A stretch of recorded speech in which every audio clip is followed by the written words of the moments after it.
Appreciate you hitting the button. Welcome to the How to Hustle podcast with Hype. This is episode 109. You follow me on Instagram and Twitter at I am Hype. That's HYMPE. It's Hype. It's not Hype. I'm not geeked up. Special guest in the building. Introduce yourself to the audience. What's up, y'all? This is the Hustler of the Year, Lito Takeover, man.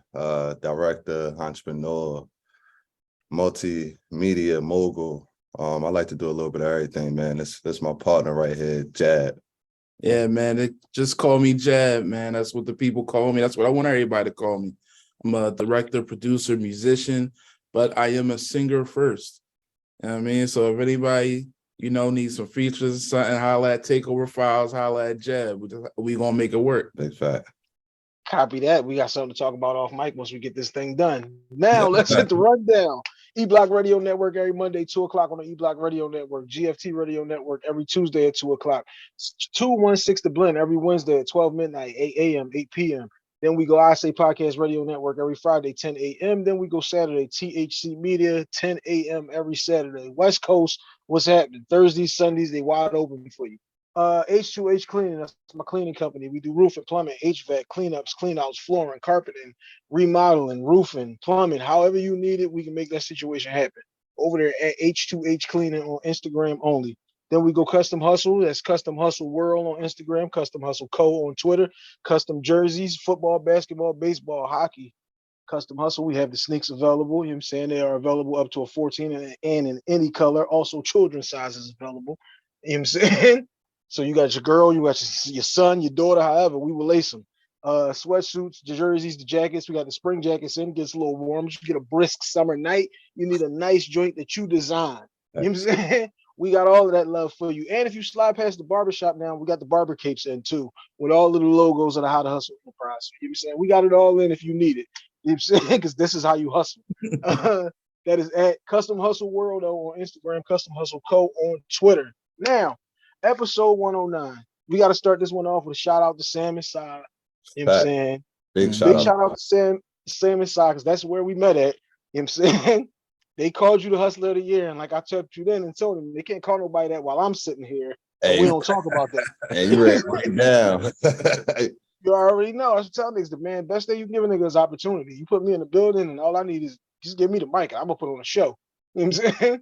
And that's exactly what you did, bro, because I ain't gonna lie. As soon as you got on the mic, your whole rundown was like, yo, me and Jab was like, bro, we gotta get to know this boy. Just because, and everything you had on was yours. That's what grabbed my eye first before you even opened your mouth. Big facts. And this joint, if you're watching on the E-Block Radio Network, GFT Radio Network is going to have video coming soon. This might be the first one, but you know what I'm saying, this shirt that I got on right now, you know what I'm saying, is for my brother, Chris Cotton, RIP Chris. Chris made this shirt when Chris was still alive, but you know what I'm saying, his wife threw his name on the joint. So you know what I'm saying, I own everything but this joint, but this is my brother's. You know what I'm saying? I say something real quick, man, about Chris Cotton, bro. Rest in peace, Chris Cotton. I was his last interview before he passed. And dang, bro, just even looking at that interview, we joked about it because we said, bro, we look like Biggie and Puff, or Biggie and Tupac when they were sitting on that couch. You feel me, for that picture? So I'm gonna definitely send you that, man. And just rest in peace, rest in love, Chris Cotton, man, because that was an amazing man. I ain't even know you knew that. Funny as a mug.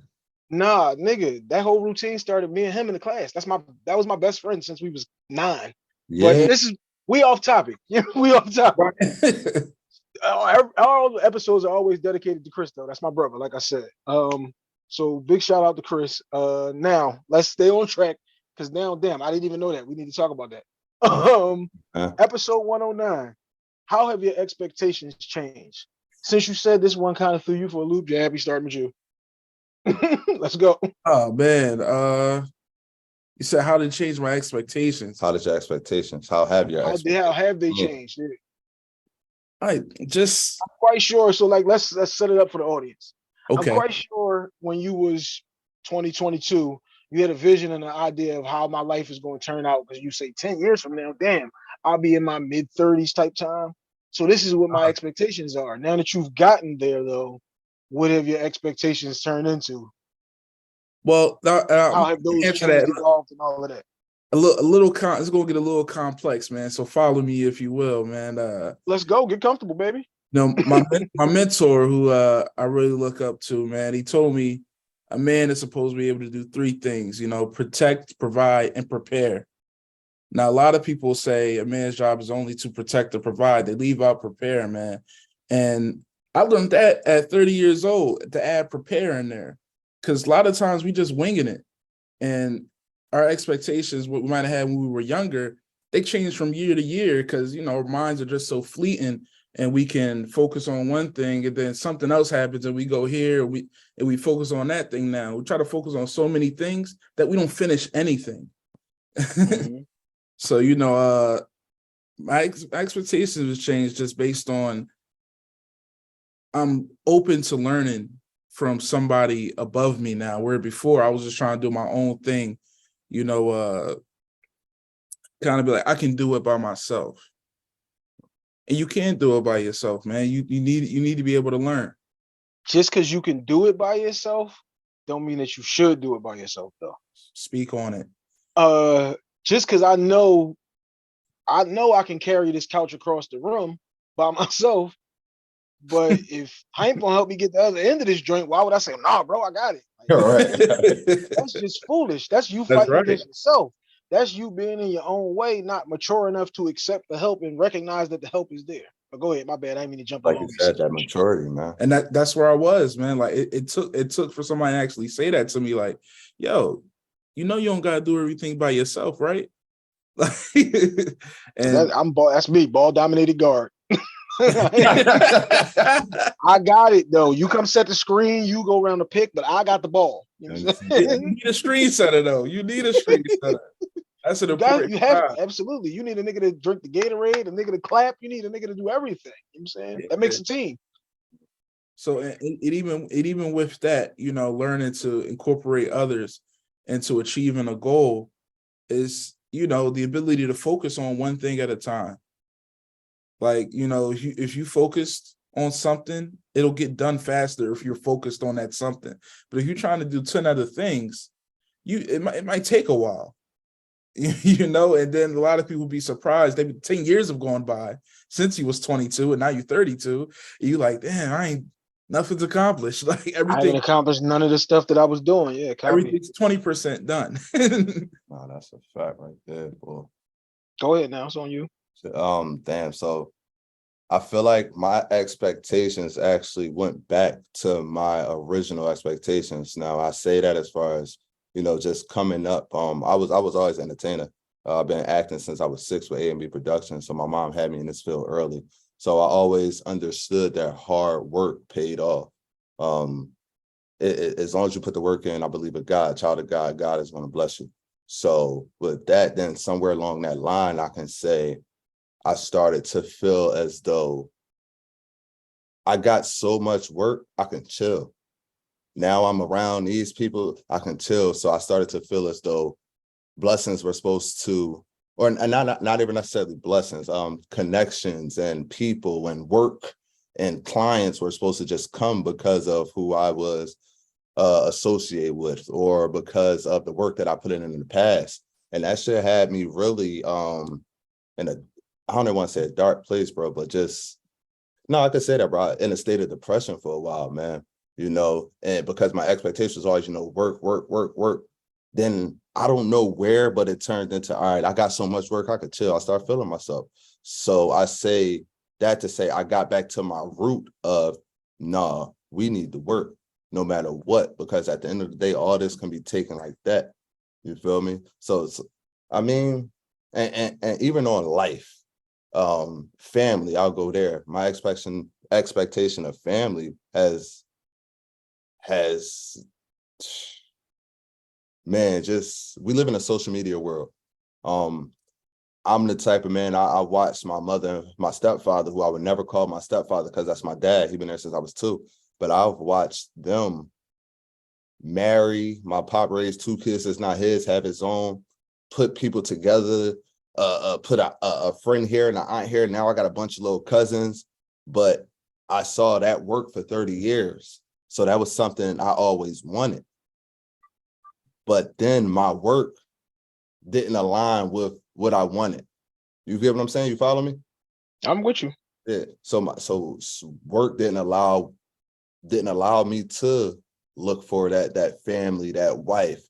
I'm a relationship bull. You feel me? I'm a Cancer. You know what I'm saying? So Damn, nigga, me too. yeah, man, listen, one thing I call say, it Cuff Daddy Lito. yeah, I'm Cuff Daddy Lito, man. I do, man. I don't care about a lot, man. But when I care, bro. So I say that to say, you know, just expectations. Shit, that's me. bro. And it's just like I don't know, bro, because it's just in our heart, man. Like when people come with into every situation with no malice, you know, not looking to break somebody, not looking to do any dirt or any weird stuff, you know, we love that. That's just our heart, because not everybody has that. So it's shit, like I said, because you're talking about me. When you come into the situation and you looking at it from a we perspective and not a me perspective, Always. and that's a whole different way for people don't even know how to accept that that's what you're doing. I got something just yesterday. Somebody I talked to and told me they got an opportunity about some different things.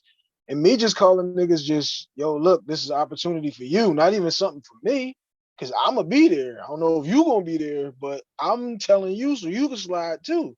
Some niggas don't even know, like, if this boy is calling me, he's not calling me because he needs something from me. He got something for me. You know what I'm saying? He wants to add to me. He don't want to take from me. Some people don't know how to receive that. Some people don't know how to accept that. Like I said, you can get that couch cross the room yourself, but you got 2-3 other niggas who just waiting for you to call and say, yo, bro, I need a little help with that. They go, damn, that's all you need? Like, you know what I'm saying? I had to learn that too, bro, because like something that you said triggered this to me too. That's why I said I ain't saying nothing, because I'm gonna let you ride. Me and my man was having this conversation yesterday where he was like, and I had a situation where I lost this one and I lost that one, and I kind of was in a state where I felt like I couldn't express myself. I'm like, yeah, but who did you allow to be there for you in that situation?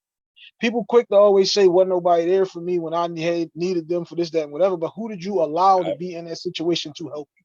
Bro, Like, and you want to know something crazy, bro? I was going through this right before my brother Jeb. That's why that's my partner. You feel me? He moved to Florida.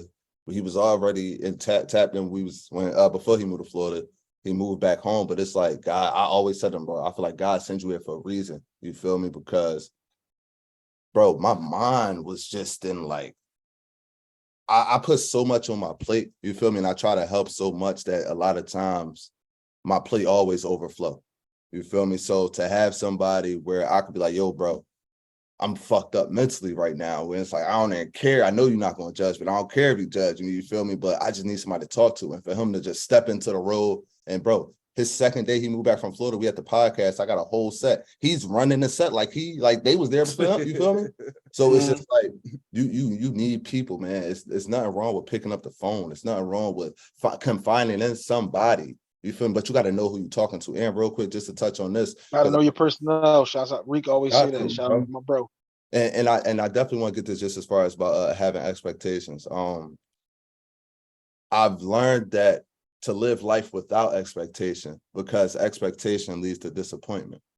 When you expecting things, most times it's not going to go how you expect. Nigga just happen. stepped on my answer, y'all. Oh man, my fault, bro. Hey, listen, that's how it happens. But even look, bro, my Uncle Tito's my hero, bro. And he told me this when I started Takeover. You feel me? Your expectation leads to disappointment. You feel me? Go whoever you want to talk to, don't expect them to say yes. That's probably why I only got one no, Le'Veon Bell. You feel me? And that was just because of what was going on with the team. But when you're not expecting somebody to say yes, you're not expecting anything, I just feel like it's a lot easier on you, whether that's your mental, whether that's your stress levels. You feel me? Because you're not, you feel me? You feel me, hype? This nigga just killed me, y'all. But that's the first thing I thought of when I saw it, bro. Like, when you send me to join, first of all, Hype is a professional. You feel me? He got the top, everything. Like, I mean, and it's like, please just read the link when I send it to you, y'all, because everything's there. Copy. Real bro. So it's just like seeing that have your expectations changed. My mindset already automatically was like, man, you're not supposed to have no expectations. But then I had to go back to my root. Well, wait, where did I get that from? Damn, my Uncle Tito. So before that, what was my expectations? All right, then it shifted. So that's how I tried to build it into, you know what I'm saying? All right, so here's my answer for it. Life taught me that expectations just fucks you up, because if you expect shit from people, then all that does is have a barrier where this is where they're gonna let you down at. Yeah. So it took me a very long time to realize that. Because like you said, I don't care about a lot of shit, but the shit that I care about, I really care too much. Hard. And my whole thing be like, I can't care about your situation more than you do. And I found myself caring about other people's situations a lot more than they did. And the shit that, like you just said, that this is where our difference hit, was I got that woman. Like you said, all of my drive and all of that. I've been this boy since I was 9.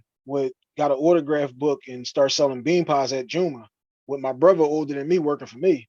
Now we about to hit the barbershops to see if we can make the same situation happen. Same barbershop you can go see, you know what I'm saying, those how to hustle enterprise, you know what I'm saying, capes are in there right now. And it's various colors and all of that. That same barbershop though, used to slide past there when I was 9 with bean pies in 96. You know what I'm saying? Trying to see if we can make something happen. But my expectations of people were like so high, or not even really, should I say so high? Because it's like, I'm the type of person who you call it, everybody calls for everything. Right. And it's like, damn, well, like I just said, now that I'm calling you and telling you, yo, I need you to do this, and you don't meet that expectation, and this is not even too crazy of a request that I'm making, now I feel like we got a problem. Because the 20 times I'm going to say 20, the thousands of times you called me versus the 3 times I called you, you couldn't move for me the 2 times that I needed you. These were the expectations that I put on you though, and that's my fault, not yours. Right. So that's how I looked at it. It was, life has taught me not to expect anything. Now, like I also stated, like when we met, all I need is the opportunity to be in the room with whoever it is. I ain't the person who's impressed by whoever and whatever. Like, everybody put their pants on one leg at a time. Unless you got some new situation where you jumping down from the top of the bunk beds or something, I'm cool. I don't want to do that. Big niggas like me will tear a hamstring. You know what I'm saying? So I feel that. For me, it's like, it ain't even like really an arrogance thing. It's like, no, I really know what I'm talking about, what I'm doing, and how I want to do it. Right. And I also understand that everybody does not see the vision. So again, if I put my expectations of you to see the vision that I have and you don't see it, then that's my fault for thinking that you should have saw it. No, I expect that you're not going to see it. I expect that you're not going to understand. I expect that I'm going to have to show you. Damn, Hype is on episode 109. I thought you going to be BSing like a lot of people do with a podcast. We get to episode 7 and then they ain't had a post in 300 weeks. You know what I'm saying? Like, that's how you see who there for you too. Mm-hmm. I mean, copy. And once people always say my circle, my circle, my circle. Your circle is really like a square, because your circle really includes like 6 people. Right. And that's usually like your mom or your dad, that cousin that you've always been locked in, that friend. That, you know what I'm saying? You got about 6 people really in that corner. And then you got a bunch of niggas who just helping you walk to the ring. Right. You know what I'm saying? How many niggas do you see when a fight is going on? There's 1,000 niggas walking you to the ring. But once you're inside there in the corner, it's a couple of people. You know what I'm saying? So that's what my expectations, what life has taught me about my expectations is, don't have expectations of people. So that when shit happens, it's like you said, I just told you I'm late because I was praying. So, you know what I'm saying? When things happen, I'm the lad. You know what I'm saying? You was with it, or you did this, or you know what I'm saying? Like, we got something to build on with the situation. Excuse me. But a reason another my fault, bro.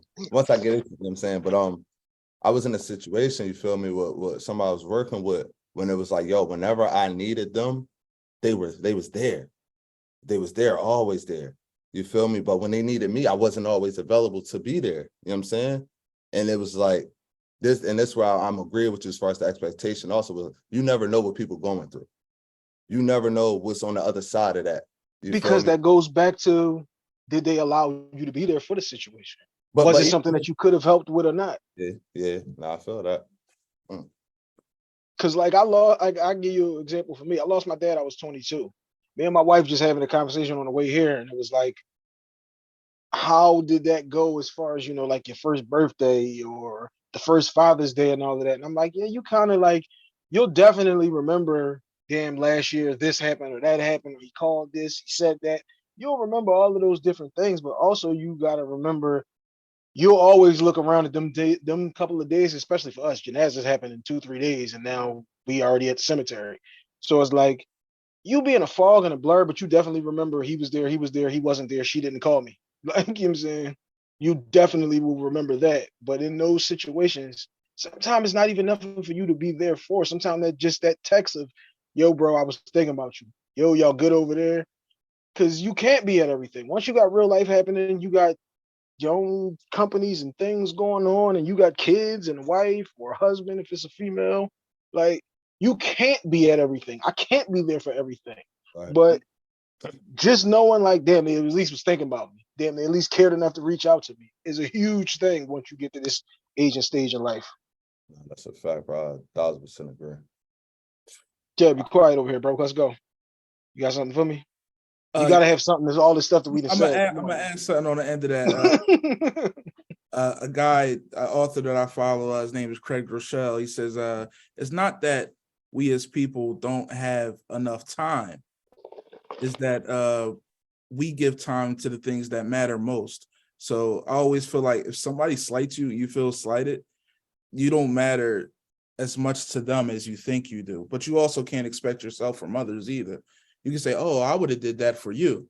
Well, no, you can't. That's what you would have did. That's your own expectations, yeah. Right. You can't expect yourself from other people. That's a fact. And it's 24 hours in a day, man. You make my wife told me this one day. Most. My wife told me this one day, like, such and such ain't your best friend. I'm like, I never said that he was my best friend. I'm the best friend he has.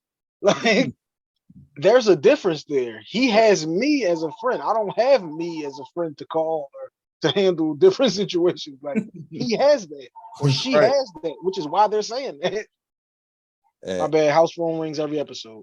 Like, bro. And there ain't nothing wrong with that. You feel me? Everybody plays a role in everyone's life. Mm-hmm. Everybody has a role. Some people have seasons. Some people are supposed to be there for the whole book. Some people are supposed to be there for 2 chapters. You know what I'm saying? But when you know the role that a person serves in your life, once you like really can acknowledge that role, utilize that shit. You feel me? Because people are there for reasons. You know what I'm saying? This is a future episode that we're going to get into, and probably in the teens of the teens of the How to Hustle podcast. That's already written down. That's why I didn't need to grab the phone and start writing that one. That one's already written down. Hey, bro, you really got this shit. We gonna talk, but man, I'm gonna stay on topic, bro, because it's just so much I want to say that even being on this platform, I'm admiring about how you have your setup. You feel me? How you prepare. Like Jab was saying, you feel me? That's one of the roles of a man. You feel me? That's not necessarily preparing just with your family and life. Like, you prepare with everything that you do. That's why you are producing the way you're producing, not just on the podcast scale, but on the apparel business. You feel me? So that's I just want to give you your flowers real quick on that, bro. I'm glad that you put a pin in that one, because I was thinking that one too when he threw that out there, because that was a gem off the top of the episode. Preparation is everything. It doesn't matter what it is that you're going to do. If we going to sell oatmeal cookies on the side outside the crib, we need to know that the young boy down the street with the water ice stand only got chocolate chip. Right. You know what I'm saying? The preparation is everything, no matter how small or big it is. Just like I told you, when people going to read that I got you on the podcast, they're going to automatically assume that we're just going to talk hustle, because that's what they get out of both of us. And if we give them that, then we just can't, we met their expectation, which would be bad on us. We need to give you a whole different perspective and make you go, damn, I didn't even think they was going to go there. I didn't think that they had that in them. That shows that homework one that you were doing before we hit record. That shows the versatility and the ability to be able to make anything happen, because everything's a hustle. Everything is a hustle. And everything is work. Man, what they say, if it's what they say, I was watching a Super Bowl. This was a couple years. The Chiefs' first Super Bowl. I forgot who they played, but the Honey Badger, he made a statement to one of the linebackers. He was like, if somebody told you the Niners, yeah. He was like, if somebody told you in the beginning of the season it would be hard, would you still want it? Absolutely. You feel me? Bring that on. Yeah. If it's hard, then that means we're gonna appreciate it once we get the celebration and the confetti's fall. I know I am. Hey, I'm getting to this confetti. I can appreciate your crib if you ain't never struggled on rent. You feel me? How I can appreciate your car if you ain't never had trouble putting gas in that motherfucker. So I look at everything, bro, just in life as I forgot who I was telling, but we just gotta embrace struggles, man. Like we live in a social media world where everybody put their best post out, their best picture, something that they probably did 4 or 5 times. And it's just like everybody's so wrapped up in life looking perfect on these apps and on these phones. But in real life, people be going through shit, man. Life be lifing. Speak on. Shouts out to, hey, listen, life be life, and that's my folks. Shout out to Nah. You know what I'm saying? And Big Niche. They was on last week's episode. You know what I'm saying? Shouts out to Life Be Life. But nah, Philly support Philly. That's my man. Nutmeg Nah. Yeah, Nah, you thought it was sliding without throwing that one in there. Now, this is the part where we switch up the episode and we talk about what you got going on. Let's talk about the Takeover Files. Tell us about the Takeover Files. Yeah, so Takeover Files actually about to drop tonight, 9:00, episode 8, season 15. The Takeover Files, real quick, is a network. We started off Takeover Entertainment. I managing artists and everything, you know, but I needed a way to promote my artists, so we came up with the Takeover Files. Now, you know, since that 9 years ago, Takeover Files, we've produced, we have Education for the Soul, which is another podcast where Jab is the director. We have the Takeover Files podcast, which is different from the Takeover Files. Takeover Files one-on-one interview podcast. You know, I wanted to give my people that in my community, Darby. I'm from Darby. You feel me? I'm originally from West. I lived in West as a kid, baby.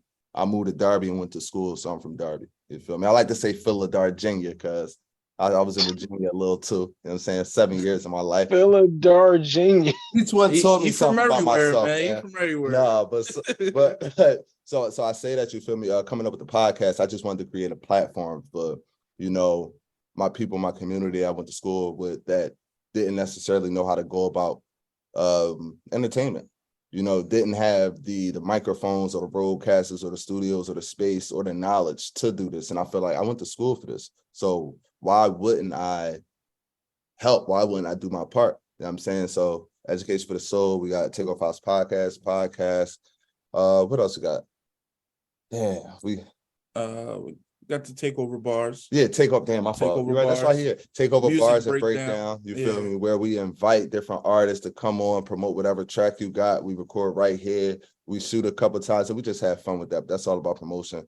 Got a series coming up, man. I've been writing a movie. I'm not even gonna say a series because it's a one jump, but I've been writing a movie.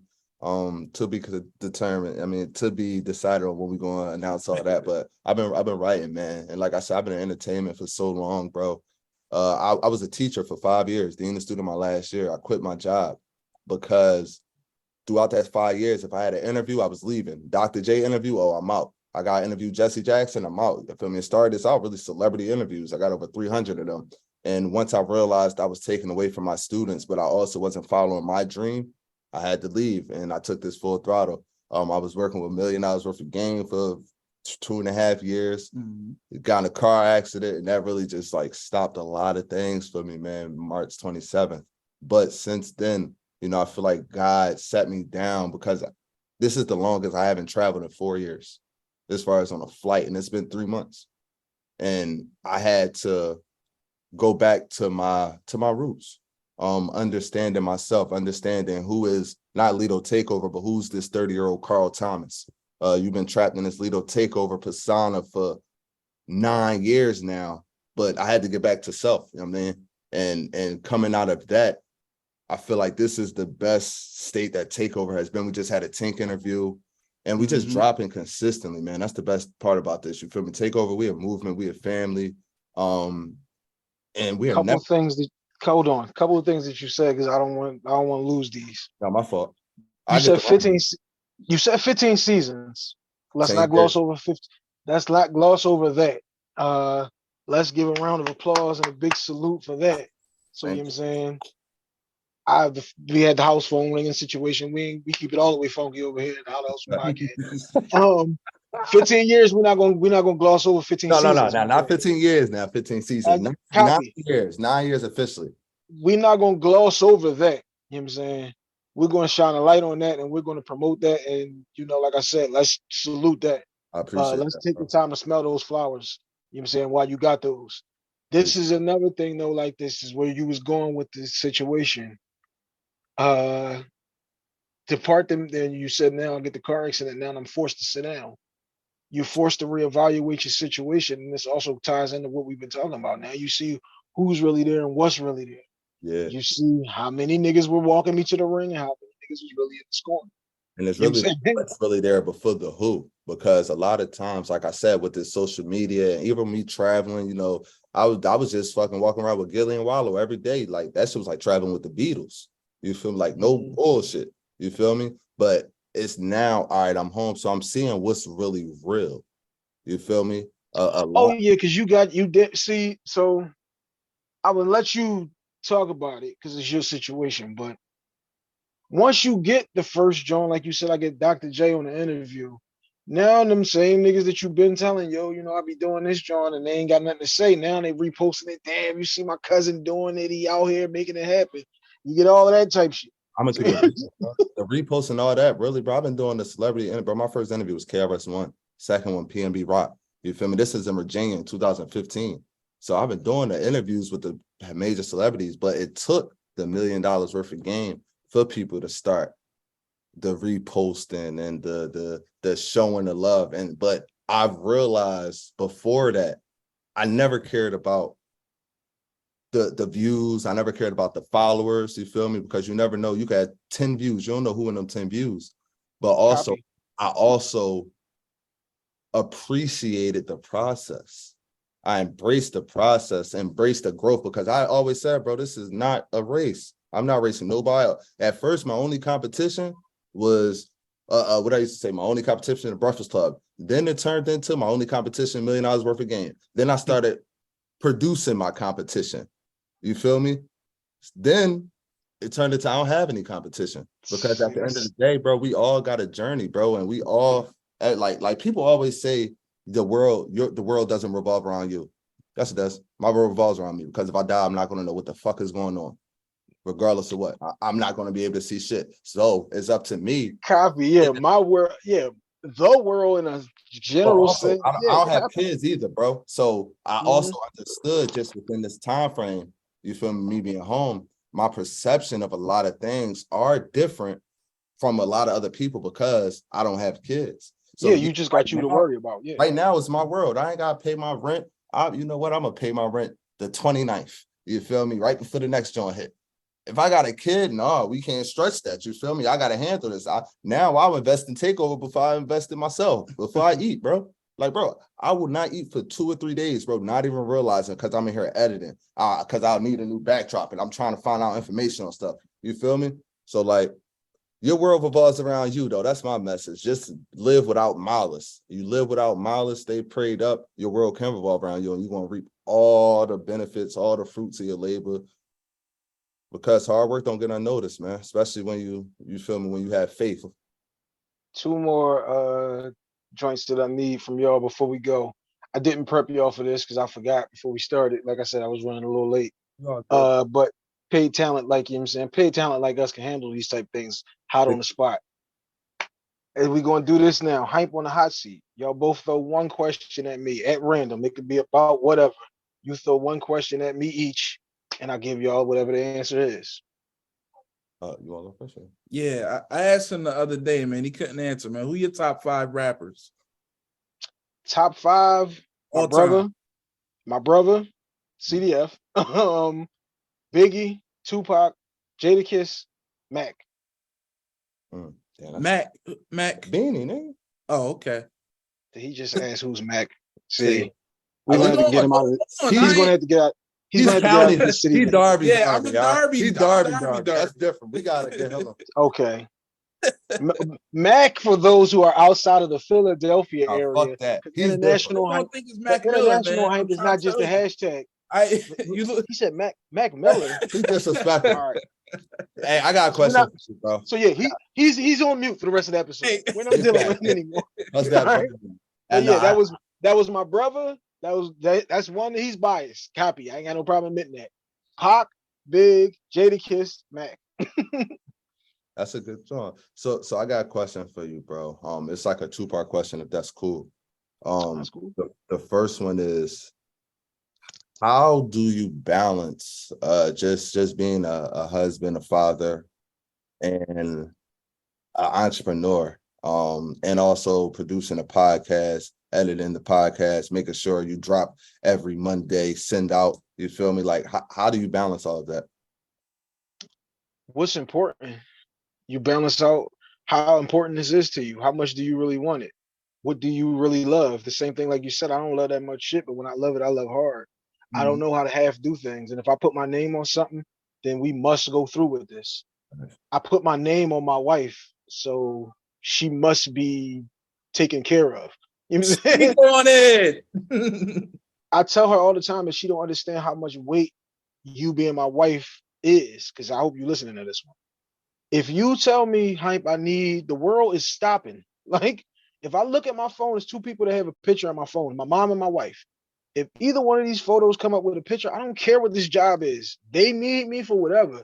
It might be, hey, I don't need really to talk that much, or I just needed to say this, copy, but we answering this phone. Right. So it's very easy to prioritize her and my kids because they are the reason why I'm doing anything that I'm doing. It's so that I can make sure that they don't ever have to say we need or no, they can say we want, because you know you will always have wants and desires, but I don't need them to ever have to need. And that's how you manage that. Now all of the hustles kind of come and stem from this. They all stem from the ability to reach out to somebody in London, to reach out to somebody in Canada, to reach out to somebody in Germany or South Carolina, North Carolina, anywhere. And I can turn one download into 2 jackets, or turn that into 3 jerseys, or turn that into a league of jerseys, or, you know what I'm saying? I've done cleaning jobs where I came back to finish the situation. They said, damn, you said such and such on the podcast last week. Like, damn, I didn't know you was listening. You know what I'm saying? So everything kind of ties in and snowballs together, which is why I always tell people, like, I don't need a segue to make all of this happen. The same way, like when we met, I didn't need a segue to make none of that happen. All that shit was natural. I had the tickets in my pocket for the live show. I got the jacket on that has the podcast name. I'm wearing the sweatsuit. Like, you know what I'm saying? I got sweatpants on right now. But I got all of that Need some of on. that merch, so I gotta grab some of you. But everything is like you're a walking billboard for whatever your situation is. So that's the whole situation with the barber capes. This is a presence of me not even having to be there. You gonna walk in the barbershop and go, damn, ain't that like, without me having to say nothing to be there. I don't need to prioritize it because it all kind of goes together. It all attacks it together. And if you intertwine and put everything like that, because I got cleaning jobs that I do with my daughter who's 10. I got cleaning jobs to do with my wife. So that you make sure everything goes together, because it's like, damn, if I know I'm gonna be here for 4 hours today, I ain't gonna see them, or I ain't gonna spend time with them. So if I pull her in on this with me, now we're spending time together while we're still making sure H2H Cleaning is handling his job. That's right. So I got one more for you now, bro. One more question. On the hot seat. All right. Now we all know, you feel me, a couple years ago we went through COVID, the weirdest time that in our life that we ever experienced, something like no one's ever experienced. What did you learn the most about yourself during that time? That there's nothing that I wouldn't there's nothing that I would put above them. Because trying to manage all of those different things, before I had all of the different branches of the company, when I still was doing my old podcast, it would be like, nah, we're gonna be up here all day doing the podcast, sending it out and all of that. And I got my daughter with me, but she's here, but we're not together. Cause like, we're here, but I ain't here. Or I'm in the house with them and it's like, yeah, I'm here, but I ain't here. And my wife would always say, you always on the phone. It's like, yeah, I'm always on the phone because I'm trying to make sure we good, but no, you need to really like be here. And once we got to that situation where it was like, my wife was pregnant. My daughter that just came in here before we started, she was happening during the shutdown. She came out during the shutdown. So not a pandemic baby, she a pre-pandemic baby. Yeah, so my wife was pregnant when all of that started. Me and my wife was both essential workers. So it was like, if I'm going out this door and we risking it all every day, I didn't see nobody, wasn't around nobody. We've seen her mom, my mom, and I seen my brother if he came here. Right. Like, other than that, I ain't messing with nobody because they are more important than any and everything else. Absolutely. And it took kind of, once, like we talk about the Chris situation, that happened right before the shutdown. Me and Chris talked the day before he died, and he told me, damn, my wife pregnant. I said, yo, my wife pregnant. And those are the things that kind of teach you, like, nothing is promised, and you must prioritize what is important. And like I said, it takes a while for you to get there, but hopefully we all get there. Mm-hmm. Man, I love that. But y'all, I appreciate y'all coming on. This was definitely the first of many. That is episode 109. We are out. Yes, you brother.